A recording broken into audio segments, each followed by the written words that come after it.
E aí pessoal, tudo beleza com vocês? Olha eu aqui chegando com mais um Minutos com a Palavra, curiosidades bíblicas, solta a vinheta!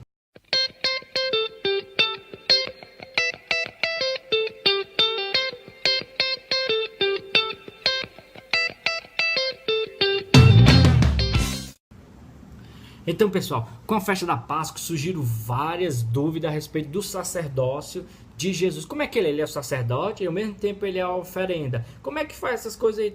Calma, eu vou explicar um pouquinho como é que funciona, beleza?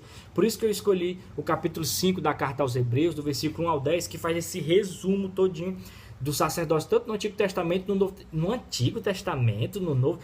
Porque não começa com Jesus, ele é o sumo sacerdote, ele é a plenitude do sacerdote, mas não começa com ele. Começa lá quando Moisés começa a dividir as tribos, né? Deus chega lá, Moisés, porque Deus fala assim, Moisés, divide as tribos, ele começa a dividir, tá bom, não tô fazendo nada, começar a dividir aqui, começou a dividir e tal, e Arão lá, irmão de Moisés lá, triste assim e tal, vem cá Moisés, vem cá Arão, Moisés chamaram, vem cá Arão, vem que traz teus meninos pra cá, vocês vão ser os sacerdotes da comunidade, os sacerdotes, vocês vão ser os sacerdotes da comunidade, e o que a gente vai fazer? Vocês vão fazer a ponte entre a humanidade e a divindade a humanidade. Vixe, como é que é isso? Ó, o que é o sacerdote?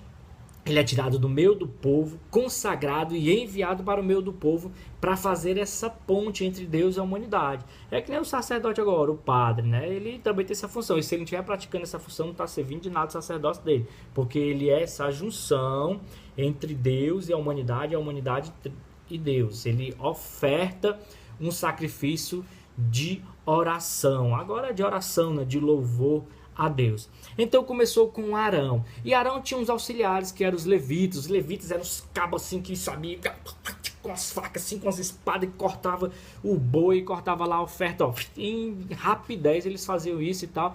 Então quando Davi viu isso, na época de Davi, já estou fazendo um resumo bem grande aqui, então na época de Davi, quando ele viu isso, rapaz, os cabos são bons, viu? Os cabos são bons.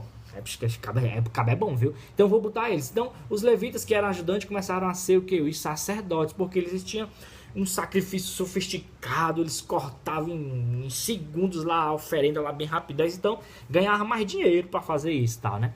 E Salomão vendo isso, que era o filho de Davi, ele vendo isso, então ele já vai mais para um lado político, ou seja, ele tira os levitas, coloca os levitas de lado e coloca os sacerdotes sendo o que? Os saduceus. É uma coisa mais política, tem um sinédrio onde vai fazer julgamento das pessoas sobre a lei, que quem manda é nós. Eles fazem ainda sacrifício, mas muito pouco mesmo, o negócio é mais sobre a lei, ganhando dinheiro sobre a lei, aquela coisa e tudo.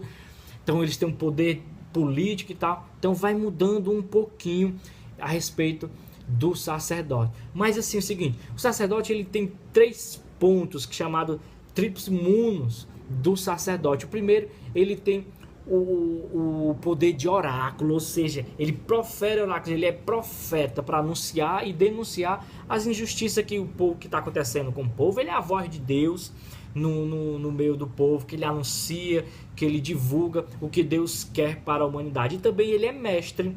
Ele pode ensinar e deve ensinar o povo de Deus.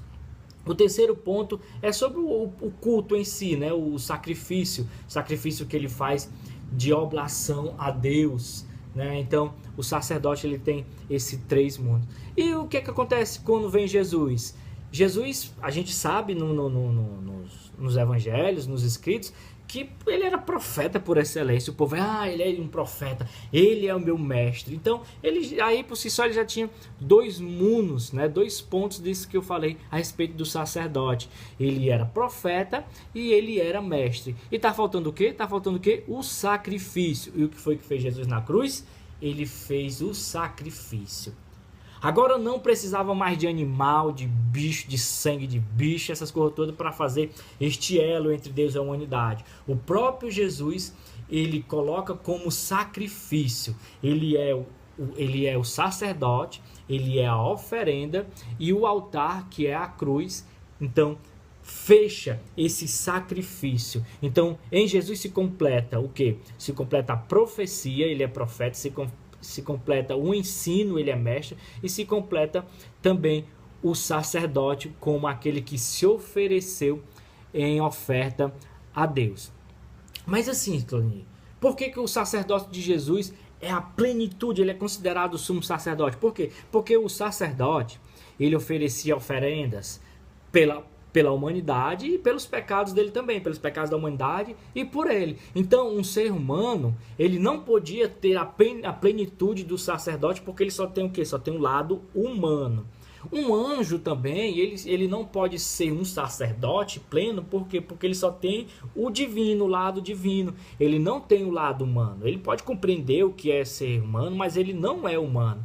Então, em Jesus há essa plenitude. Ele é o sacerdote por excelência porque ele tem o lado divino, compreende a divindade, e tem um lado humano porque ele é homem. Então, eis aí a junção do sacerdote real de Cristo. Ele é o sumo sacerdote por quê? Porque ele tem as duas partes. Arão não tinha a parte divina. O anjo não tem a parte humana. Só em Jesus se completa essa plenitude do sacerdócio. Por isso, ele é o sumo sacerdote. E o que ele fez foi uma eterna expiação dos nossos pecados. Por isso não precisa mais de matar animal, de bicho, essas coisas todas. Tal. Beleza? Então eu espero ter colaborado com tirar da dúvida de algumas pessoas a respeito do sacerdócio de Cristo. Beleza? Pois depois a gente faz outro vídeo aí se não deu certo, mas por aí mesmo, viu? Então, se você gostou, dá um joinha aí, beleza? Então compartilhe nosso vídeo, se inscreve também no nosso canal aí, divulga o nosso trabalho. Valeu? Pois valeu, galera, e até a próxima.